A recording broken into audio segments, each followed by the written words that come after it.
السلام علیکم ورحمۃ اللہ وبرکاتہ۔ مجلس اتحاد المسلمین کے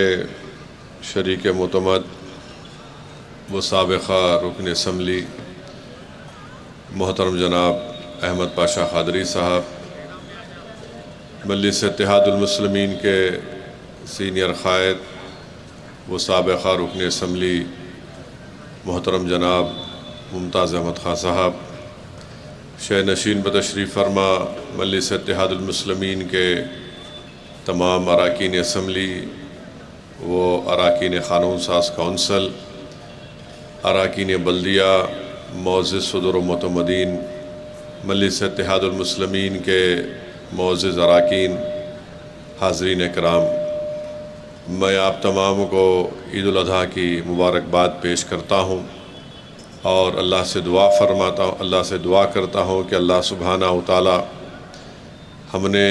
جو قربانیاں دی ہیں اللہ اس کو قبول فرمائے۔ ہم نے ان مبارک دنوں میں جو دعائیں کی ہیں اللہ سبحانہ و تعالی ہماری ان دعاؤں کو قبول فرمائے۔ اور ابھی ہم نے سنا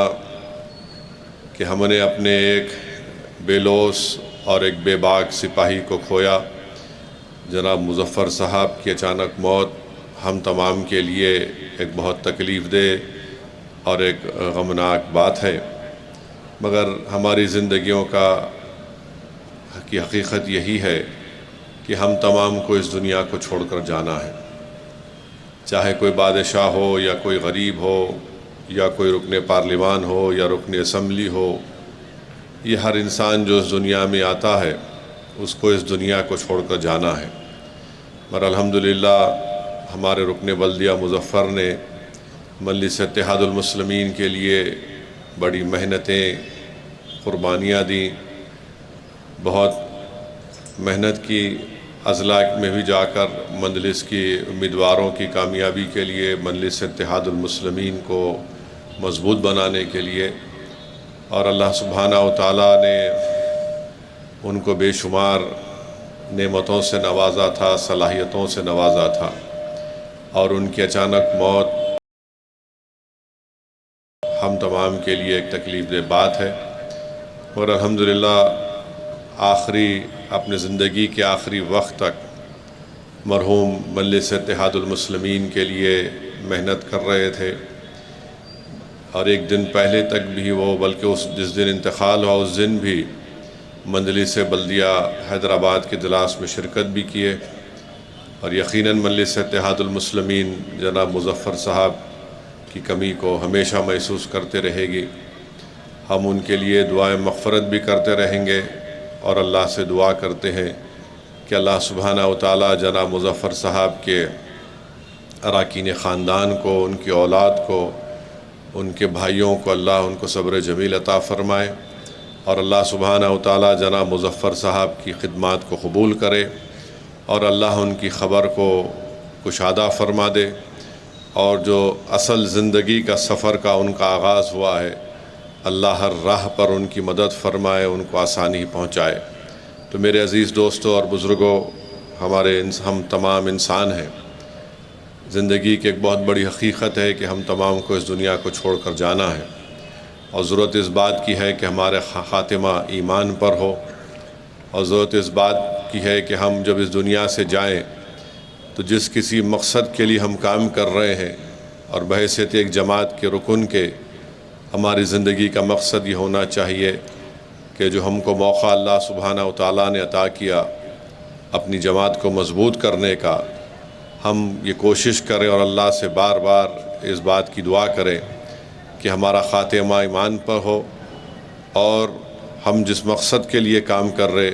اللہ اس مقصد میں ہم کو کامیابی دے، اور جس جماعت کے لیے ہم کام کر رہے ہیں،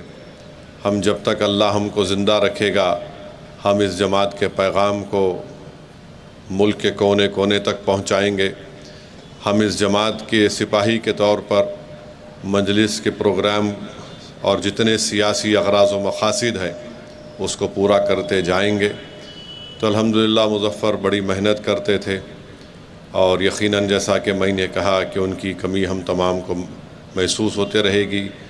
اور ہم اللہ سے یہی بھی دعا کرتے ہیں کہ اللہ ان کا نیک نعم البدل مجلس اتحاد المسلمین کو عطا فرمائے۔ اور میرے عزیز دوستوں اور بزرگوں، جہاں پر آج آپ اور ہم عید کی خوشیاں منا رہے ہیں، وہیں پر بہت ضروری ہے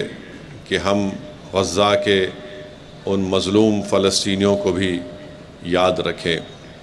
جہاں پر پچھلے ایک سال سے زیادہ عرصہ ہو چکا ہے، جہاں پر 10 لاکھ سے زیادہ لوگ بے گھر ہو چکے ہیں، جہاں پر 60,000 سے زیادہ لوگوں کی موت ہو چکی ہے، اور غزہ دنیا میں ایک واحد ایسا مقام بنا ہے جہاں پر سب سے زیادہ لوگوں کے ہاتھ اور پیر کٹے ہوئے ہیں۔ غزہ ایک ایسا مقام بن چکا ہے جہاں پر آپریشن تو ہوتا ہے مگر وہاں پر بے ہوش کرنے کی دوائیں تک بھی نہیں ہیں۔ غزہ ایک ایسا مقام بن چکا ہے جہاں پر ٹینٹوں کے نیچے ظالم اسرائیلی حکومت کی ظلم اور بربریت کی وجہ سے علاج اگر ہوتا ہے تو ٹینٹوں کے نیچے ہوتا ہے۔ ہماری بیٹیاں بچوں کو پیدا کر رہی ہیں تو بغیر کسی طبی امداد کے، یا اگر ہے بھی تو بالکل محدود طبی امداد ان کو ملتی ہے، اور ٹینٹوں کے نیچے ان کا علاج ہو رہا ہے۔ آج وہ مظلوم قوم دنیا کو پکار کر تو تھک گئی، کوئی ان کی مدد کے لیے نہیں پہنچا، مگر ہم سلام کرتے ہیں غزہ کے ان غیور فلسطینیوں کے، ان کے عزم کو، ان کے حوصلوں کو، کہ مسجدیں ظالم اسرائیلی حکومت نے بمباری کر کے اس کو شہید کر دیا، ان کے گھروں کے ڈھیر پڑے ہوئے ہیں، انبار پڑے ہیں بمباری کی وجہ سے، مگر وہ بقرعید کو ہی منا رہے ہیں۔ وہ اللہ سے اپنے اس واسطے کو کمزور نہیں ہونے دیے بلکہ اس کو اور مضبوط کیے ہیں۔ میرے عزیز دوستوں اور بزرگوں، کل ایک ویڈیو میں دیکھ رہا تھا، کسی شخص نے مجھے بتایا کہ ہمارے وطن عزیز بھارت میں جو ایمپرو گلوکوز بسکٹ کا ایک پیکٹ 5 روپے میں ملتی ہے، غزہ کے ایک مظلوم باپ نے اپنی اولاد کی بھوک کو مٹانے کے لیے اس کو 2,300 روپے میں خرید کر اپنے معصوم بچے کے لیے لے کر آتا ہے۔ آپ اندازہ لگائیے کہ ایک ایسی جگہ، جو ایسی جگہ پر غزہ ہے جہاں پر اطراف و اکناف میں کئی ممالک ہیں، اور یہ دنیا بڑی درس دیتی ہے ہیومن رائٹس کی، یہ دنیا بڑی درس دیتی ہے کہ ٹیررزم کو ختم کرنا ہے، مگر جب فلسطینیوں پر ظلم اور بربریت یہ ظالم اسرائیلی اور یہ جہنم کا کتا بنجمن نتنیاہو کرتا ہے تو دنیا اندھی اور گونگی ہو جاتی ہے۔ آج آپ دیکھتے ہیں کہ جو ان کو کھانے کی امداد غزہ میں دی جا رہی ہے، ان سے کہا جا رہا ہے کہ تم اپنے گھروں سے نکل کر 8 کلومیٹر چل کر تم اپنے لیے، اپنے افراد خاندان کے لیے کھانا لے کر آؤ، اور راستے میں یہ ظالم اسرائیلی حکومت کی فوجیں ان کو گولیوں کا نشانہ بناتی ہے۔ مجھے یقین ہے کہ انشاءاللہ تعالی اللہ سبحانہ و تعالی ان کی ضرور مدد کرے گا۔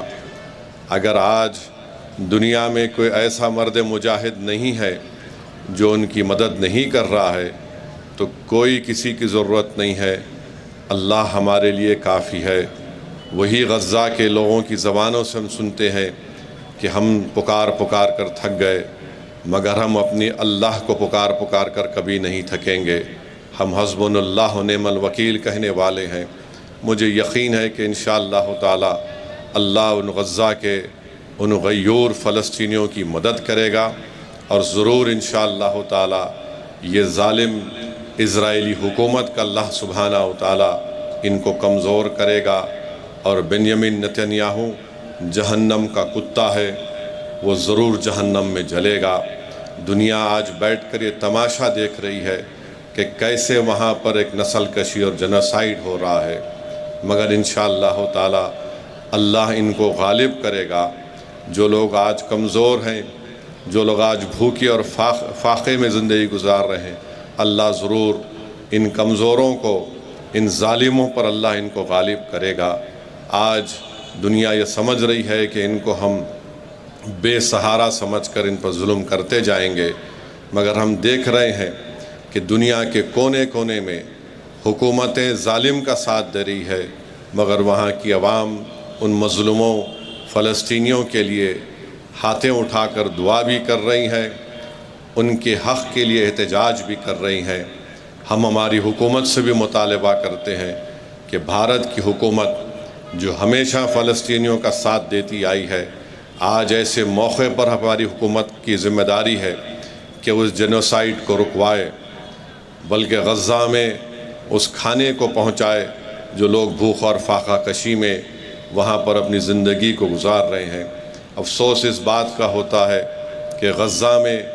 اسرائیلی حکومت نے جو ڈرگز بیچنے والے، جو سابقہ میں آئسس داعش جیسے ٹیررسٹ تنظیم سے وابستہ تھا، اس کو چھوڑ کر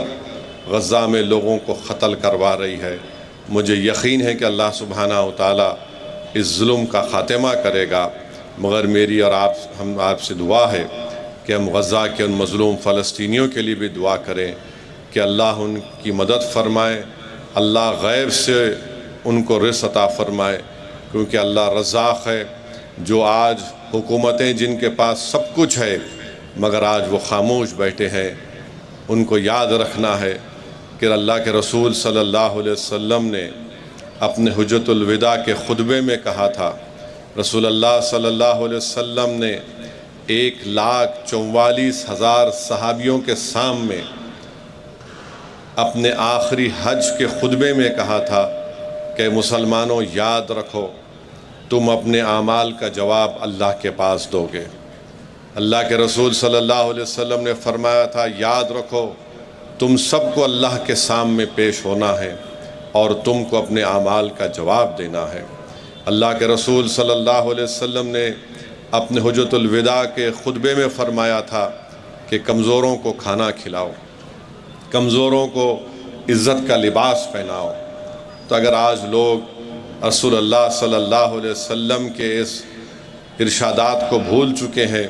مجھے یقین ہے کہ دنیا ان کو بھلا دے گی، مگر ہمارا کام یہ ہے کہ ہم اپنے حوصلوں کو پست ہونے نہ دیں، بلکہ کثرت سے ہم اپنے اللہ سبحانہ و تعالیٰ سے اپنے رشتے کو مضبوط رکھیں اور ان فلسطینیوں کے لیے ہم دعا کرتے رہیں۔ ہماری دعا ضرور انشاءاللہ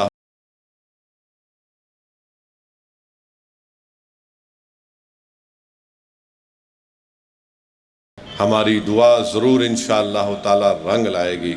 بلکہ ہم دارالسلام کے اسٹیج سے ان غزہ کے فلسطینیوں کو جو آج پچھلے 1 سال سے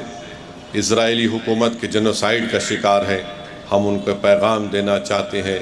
کہ یقیناً دنیا تم کو بھول رہی ہے، دنیا کی بڑے بڑے سپر پاور تمہاری ظلم کو بھول رہے ہیں، اندھے ہو چکے ہیں، بہرے ہو چکے ہیں،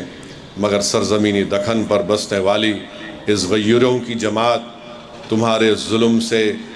اور تمہارے پر تکالیف جو گزر رہی ہم اس کو یاد رکھتے ہیں۔ ہم یقیناً تمہارے لیے دعا کر رہے ہیں، جب تک اللہ ہم کو زندہ رکھے گا ہم مسجد اقصی اور بیت المقدس کو بھولنے والے نہیں ہیں۔ ہم مسجد اقصی اور بیت المقدس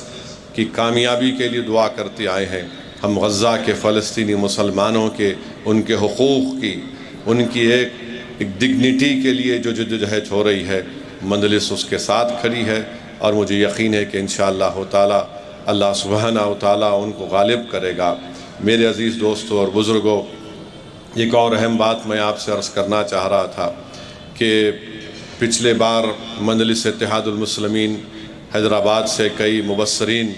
مہاراشٹرا کے بلدیہ انتخابات میں بحیثیت ابزرور بن کر گئے تھے۔ وہ تمام لوگوں سے میری گزارش ہے کہ آپ اپنے پورے جو دوبارہ جانے کے لیے، کیونکہ مہاراشٹرا میں بلدیہ کے انتخابات ہونے والے ہیں ان قریب میں، تو میری آپ سے گزارش ہے کہ جو حضرات پہلے گئے تھے وہ اپنا نام جناب صمد بن عبداد صاحب کے پاس درج کروائیں، اور کس مقام پر آپ گئے تھے وہ بھی لکھا دیجئے، اور جو دیگر حضرات بھی اس ذمہ داری کو نبھانا چاہتے ہیں آپ ضرور صمد بن عبداد صاحب کے پاس اپنے نام کو لکھائیے، کیونکہ میری کوشش یہ ہوگی کہ ایک ہفتہ 8-10 دن کے اندر ہماری طرف سے ان ٹیموں کو ایک اس مقام پر آپ کو بھجایا جائے تاکہ آپ لوگ ایک سرسری طور پر تمام حالات کا جائزہ لیں اور پھر اس کے بعد سے ہم اپنی تیاری کو بھی شروع کریں۔ الحمدللہ مجلس اتحاد المسلمین کی جانب سے، اراکین اسمبلی کی جانب سے، اراکین قانون ساز کونسل کی جانب سے اپنی اپنی ذمہ داریاں نبھانے کی پوری کوششیں کی جا رہی ہیں۔ ترقیاتی کاموں کو جلد سے جلد پائے تکمیل کو پہنچانے کے لیے بھی مختلف بلدیہ حیدرآباد ہو، واٹر ورکس ہو، آبرسانی ہو، برقی کے عہدیداروں سے میٹنگیں کی جا رہی ہیں۔ ہم کو اپنے کام میں اور تیزی پیدا کرنے کی ضرورت ہے، اور یہی چند اہم چیزیں مجھے اب تک کہنا تھا۔ اب یہ تمام باتیں جو احمد پاشا قادری صاحب نے میرے بارے میں کہی ہیں، میرے بھائی، مجلس اتحاد المسلمین کہ کسی بھی شخص کو اس وطن سے حب الوطنی کی سرٹیفکیٹ کی ضرورت نہیں ہے۔ ہم جو کچھ کہتے آئے ہیں وہ ہمارے بزرگ کہتے آئے ہیں، اور انشاءاللہ تعالی صبح قیامت تک ہم کہتے رہیں گے۔ اگر آج کوئی بیدار ہو رہا ہے